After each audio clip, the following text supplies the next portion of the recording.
thank you so much for being on the show. This My has pleasure. been great. And during the break, we had a little bit of a conversation about something that you're very passionate about. And of course, being a tech guy helps because it's music creation and artificial intelligence. Yep. How do those two pieces fit together? That's a great question, Bob. So in today's news, you keep hearing about artificial intelligence being used for various things. It can write your essays for you. It can fill out applications for you. And also you can literally type in any text and it creates this sort of photo based on what the AI is computing. So the question that I always get is, will they use artificial intelligence for creation of music? Number one. And number two, will that essentially completely overtake the process of music creation? So to answer that, usually I go back to history. Again, we're in Nashville. Let's talk about rock and roll.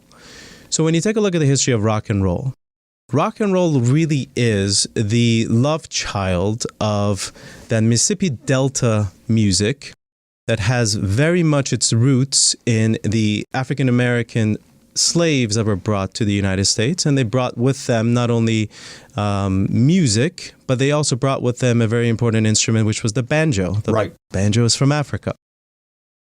Then you had the music of Ulster representing Scots-Irish, Scotland and Ireland, where because of political upheavals and potato famine and other undesirable things, they immigrated to the United States from Ireland and Scotland. When they immigrated to the United States, they settled down the Appalachian Mountains and came down and settled in the southern parts of the Appalachian Mountains. And some way, somehow, the music of the freed African American slaves came together with the music of Ulster, which was country music, was what you may call the European fiddling music, and that gave birth to rock and roll. In fact, Elvis sort of touted himself as a country artist. There wasn't really nothing known as rock and roll yet. He touted himself as a country artist. Now, if you stand back and think about how many things in history had to occur for these two genres of music, completely separated by culture and time and history, for these two to come together to create rock and roll, millions of things had to happen. The slave trade had to happen. The creation of the banjo had to happen. The potato famine and religious persecutions in Ireland and Scotland had to happen. All these different things had to happen for rock and roll to be birthed.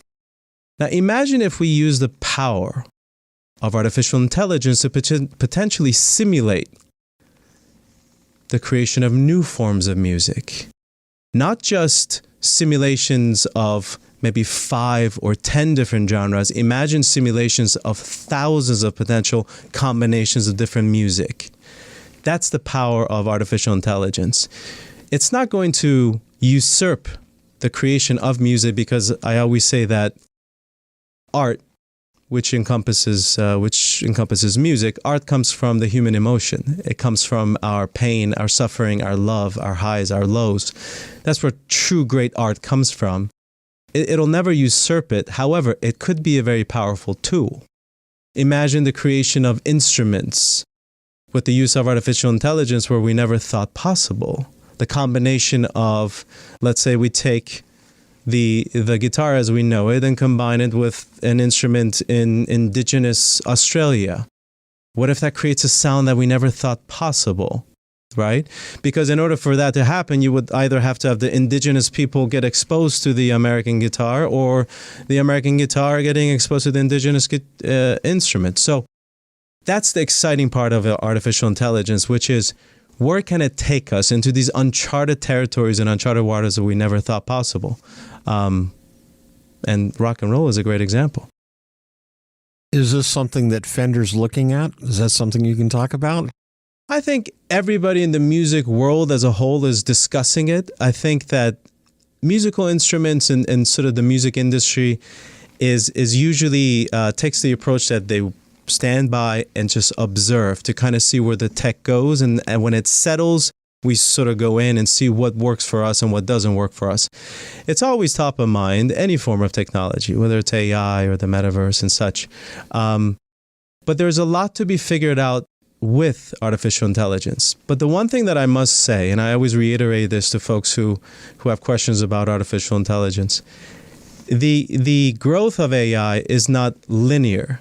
It's exponential. So if you take a look at where AI was last year and where it is today, it is exponentially more powerful.